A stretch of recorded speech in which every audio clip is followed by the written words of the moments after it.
Fala, rapaziada, mais ou menos o sexto vídeo que eu gravo aí. Mas vamos lá, né? Um pouquinho nervoso, mas vamos que vamos. Espero que o Espírito fale com vocês e toque no coração de vocês, porque isso daqui é uma coisa muito importante para o nosso crescimento espiritual e o crescimento meio que em comunidade, né? Entre a gente. Então vamos lá. Peguei o texto de 1 Coríntios 8, 1 Coríntios 8, e que Paulo fala sobre os alimentos oferecidos aos ídolos. Então tá, agora eu vou ler aqui pra vocês, tá aqui na tela. Agora vou tratar do problema dos alimentos oferecidos aos ídolos. Na verdade, como se diz, todos nós temos conhecimento. Porém, esse tipo de conhecimento enche a pessoa de orgulho, mas o amor faz-nos progredir na fé. A pessoa que pensa que sabe alguma coisa ainda não tem a sabedoria que precisa, mas quem ama a Deus é conhecido por Ele. Quanto a comer alimentos que tenham sido oferecidos aos ídolos, nós sabemos que um ídolo representa alguma coisa que realmente não existe, e sabemos que existe somente um Deus, pois existem os que são chamados de deuses, tanto no céu como na terra, como também existem muitos deuses e muitos senhores. Porém, para nós existe somente um Deus, o Pai e Criador de todas as coisas, para quem nós vivemos. E existe somente um Senhor, que é Jesus Cristo, por meio de quem todas as coisas foram criadas e por meio de quem nós existimos. Mas nem todos conhecem essa verdade. Existem pessoas tão acostumadas com os ídolos que até agora comem desses alimentos, pensando que eles pertencem aos ídolos. A consciência dessas pessoas é fraca, e por isso elas se sentem impuras quando comem desse alimento. Não é essa ou aquela comida que vai fazer com que Deus nos aceite. Nós não perderemos nada se não comermos e não ganharemos nada se comermos desse alimento. Mas tenham cuidado para que essa liberdade de vocês não faça com que os fracos na fé caiam em pecado. Porque se uma pessoa que tem a consciência fraca nesse assunto vê você que tem conhecimento comendo alimentos no templo de um ídolo, será que essa pessoa não vai querer comer também esses alimentos? Assim, esse cristão fraco, esse seu irmão por quem Cristo morreu, vai se perder por causa do conhecimento que você tem. Desse modo, pecando contra o seu irmão e ferindo a consciência dele, você estará pecando contra Cristo. Portanto, se o alimento faz com que meu irmão peque, eu nunca mais vou comer carne, a fim de que eu não seja a causa do pecado dele. Aqui, meio que Paulo ele estava explicando, né, a situação da época que o pessoal oferecia a carne para os ídolos, né? Porque naquela época, tipo assim, eles acreditavam, meio que um senso lá comum deles, né? A fé da época, assim, não da fé de Cristo, mas a fé dos deuses, né? É que, tipo, na carne, no alimento, meio que os demônios habitavam. E para isso você teria que oferecer os ídolos e eles expulsariam os demônios dessa carne, e aí o alimento ficaria puro para você comer. E Paulo, ele meio que ele alerta sobre o fato das pessoas que têm a consciência meio que induzirem ao erro das pessoas que não têm tanta consciência assim. Porque meio que o cristão meio daquela época, né, sabia que a carne não tinha nada a ver com os ídolos. Tipo, não existiam ídolos, né? Sabia, tinha fé em Jesus Cristo e sabia que aquilo ali não ia mudar nada, eles comerem. E assim eles chegavam no templo, de ídolos ou não, e comiam a carne. Só que, tipo, essas pessoas não se importavam que outras pessoas fracas na fé iam vê-las comendo e também iriam querer comer, entendeu? E assim, quando ela comesse, ela meio que estaria pecando, porque, tipo assim, ela ia olhar pro cara que tava comendo e ia falar assim, pô, ele tem conhecimento, tipo, mais que eu, e ele tá comendo aquela carne. Então meio que essa carne oferecida ao ídolo, meio que é como se ele realmente acreditasse também que o ídolo meio que ia expulsar o demônio. Porque, tipo, a pessoa olha assim e vai falar, pô, aquele cara ali tá comendo, supondo, do lado da igreja, tá fazendo isso aqui, eu vou fazer também. Só que a pessoa tem na consciência dela aquela fé nos ídolos, entendeu? Então, tipo assim, expressão pra esse bagulho aqui, ó. Existem pessoas, tipo, da igreja católica, vamos supor que a gente fizesse a mesma coisa, o mesmo sinal, né?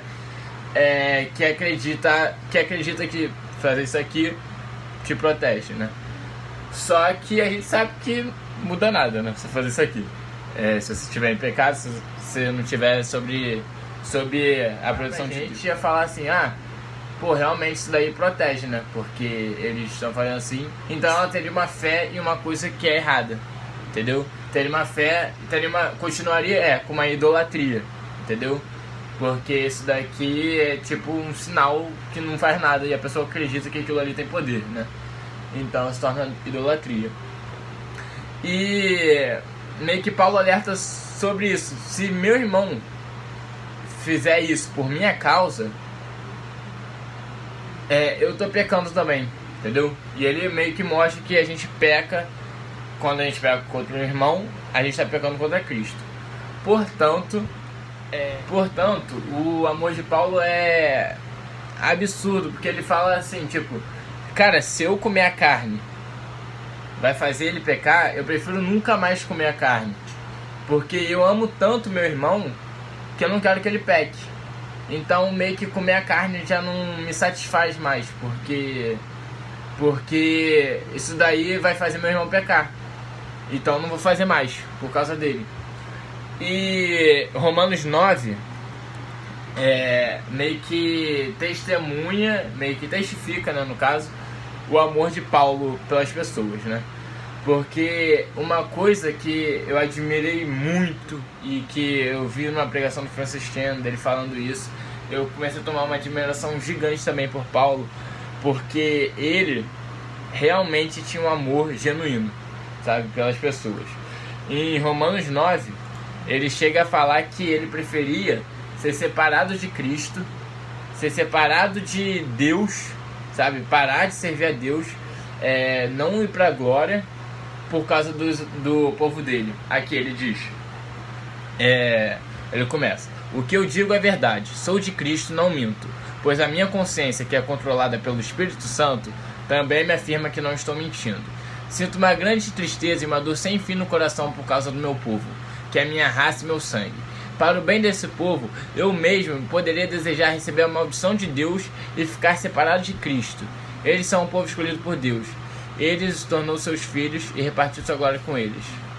Então, ele fala que, tipo assim, por o povo estar perecendo, sem a fé, né, sem coisa, ele preferia ser separado de Cristo para que Cristo fizesse alguma coisa por eles, entendeu? Então, tipo, o amor dele era tão grande pelas pessoas ao redor dele que ele preferia separar de Cristo, sair da presença de Deus, sabe? Tipo assim, meio que ele tinha um amor tão grande por Cristo que ele continuaria, né, fazendo as boas obras e tal, só que ele preferia ir pro inferno a ver aquelas pessoas sofrendo, entendeu? Então é alguma coisa, tipo, um bagulho muito grande, mano, que tipo, eu não consigo mensurar no meu coração um amor tão grande, eu tendo um amor tão grande pra uma pessoa.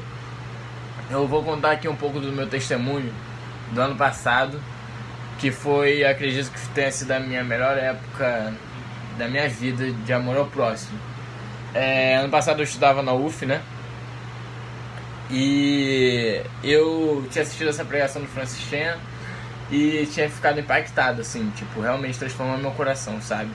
E ele falava sobre a angústia incessante no coração de Paulo sobre o amor dos outros. Não, por amor aos outros, né? Então eu comecei no coração de Paulo sobre o amor dos outros. Não, por amor aos outros, né? Então eu comecei a pensar muito, tipo, muito no que eu fazia se ia fazer o meu irmão pecar. E isso daí gerou um bagulho tão grande que, tipo assim, eu comecei a ter um amor que eu não acreditava que eu tinha, sabe? Eu não acreditava que eu poderia alcançar. Eu chegava, passava na rua, deixava de almoçar, tudo pra comprar água pro pessoal da rua, que eu passava na praça e sempre tinha o morador de rua lá, vários moradores na praça ali do lado das barcas. E eu passava ali e comprava, supondo, 6 águas, dava pra 6 pessoas e tipo, tinham mais 10, tá ligado? Eu não tinha dinheiro no dia pra comprar. E eu chorava, mano, falava, cara, eu tenho que ajudar essas pessoas, sabe? Eu tenho que ir lá falar do amor de Deus pra eles. Eu já cheguei, dei uma Bíblia, falei do amor de Deus pra eles. E, mano, aquilo ali transformou todo no meu coração, porque, tipo, eu passava assim e eu fazia e eu chorava, mano. Chorava assim porque eu não podia fazer mais, sabe? Só que eu podia fazer mais, né? Porque na época eu não tinha tanto conhecimento sobre, tipo, falar de Deus para as pessoas, né? Só que, e outra parte que mudou muito a minha vida, eu comecei a me conscientizar do que eu falava para as pessoas, do que o que eu falasse ia fazer a pessoa pecar. Então, tipo assim, era na época do Flamengo, né? Marcelo Araújo, Rafael Vaz, e tinha dois amigos muito flamenguistas, tipo, doentes assim, e que eram do mundo, né? E xingavam muito e tal.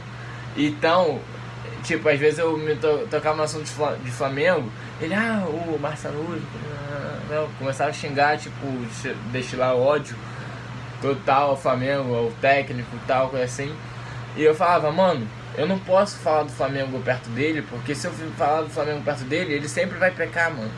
Ele sempre vai começar a xingar. Então eu não posso, sabe? Eu não posso fazer ele pecar. Isso tomou um bagulho muito grande, que todas as minhas conversas com todo mundo, eu me policiava de tipo, cara, eu não vou falar desse assunto aqui porque a pessoa vai acabar falando disso aqui e não é certo. E isso daí acabou, acabou no meu coração por um tempo. Eu me desviei da presença de Deus e coisa. Só que Deus tem trazido isso de volta pra mim, sabe? E tem sido muito ruim, porque eu já tive isso, já tive essa angústia, já tive esse amor pelas pessoas, e eu não tô tendo mais, sabe? Ontem mesmo a gente tava lá na faculdade e tal, aí surgiu o papo de mulher e eu entrei com o papo de mulher. E aí o nego começou a falar besteira pra caraca e tal, coisa assim, e eu falei, mano, eu fiz todo mundo pecar porque eu entrei nesse assunto, entendeu? Se eu não tivesse entrado nesse assunto, eles poderiam pecar, sim, mas eles pecaram ali por minha causa, sabe? E isso deu muito no meu coração e isso tem mexido muito, sabe? Comigo. Então, o que eu quero trazer de reflexão pra vocês é: será que a gente tem se portado com as pessoas? Sabe? Será que a gente tem realmente tido amor pelas pessoas? Será que a gente tem o amor suficiente? Será que a gente consegue alcançar o amor suficiente, tipo de Paulo, que preferia ser separado de Deus porque aquela pessoa não tinha sido salva, supondo? E eu separei outra passagem aqui da Bíblia que Deus fala, né? Deus fala não, Deus fala através de Paulo. Sem o amor. Não, calma, deixa eu pegar aqui, pera. Ninguém jamais viu Deus se não amarmos uns aos outros, se não tivermos amor, né? Então ninguém jamais viu Deus se a gente não estiver amando o outro. Então, tipo, é como se o nosso amor seja um vislumbre do amor de Deus, sabe? De Deus. Então, tipo assim, o nosso amor entre a gente deveria ser algo que a pessoa olhasse e visse Deus ali, entendeu? Então, será que a gente tem amado tanto assim o nosso irmão ou alguém lá de fora que não tem conhecimento? Será que a gente tem amado tanto a ponto da pessoa olhar esse amor e ver Deus nisso, sabe? E eu queria que a gente colocasse isso daqui no nosso coração. Deus, eu amo tanto essas pessoas, elas vão pro inferno e só você pode me fazer salvá-las, sabe? Só você pode me usar. Que não tem conhecimento. Será que a gente tem amado tanto a ponto da pessoa olhar esse amor e ver Deus nisso, sabe? E eu queria que a gente colocasse isso aqui no nosso coração. Deus, eu amo tanto essas pessoas, elas vão pro inferno e só você pode me fazer salvá-las, sabe? Só você pode me usar. Então me usa pra salvar essas pessoas, porque eu amo tanto elas que eu não quero vê-las indo pro inferno. E aí, cara, é um negócio muito sério, porque tipo assim, a gente não pensa muitas vezes que a gente deixar de falar de Deus pode ser, tipo, ele deixar... Uma coisa que o Varão tem feito, mudado muito assim no meu coração, é esse bagulho de ousadia, mano. E se aquela palavra que eu desse pra ele, será que aquela palavra ali não ia importar pra ele na salvação dele? Será que eu ter deixado de falar aquilo ali, meio que eu deixei de ser usado por Deus e aquela pessoa não vai ser salva? Sabe? É um bagulho, mano, que a gente tem que pensar muito, cara, muito, em ter o amor de Paulo pelas pessoas, entendeu? Então, queria deixar essa reflexão aí pra vocês. Sei que ficou gigante o vídeo, mas é isso. Valeu, rapaziada.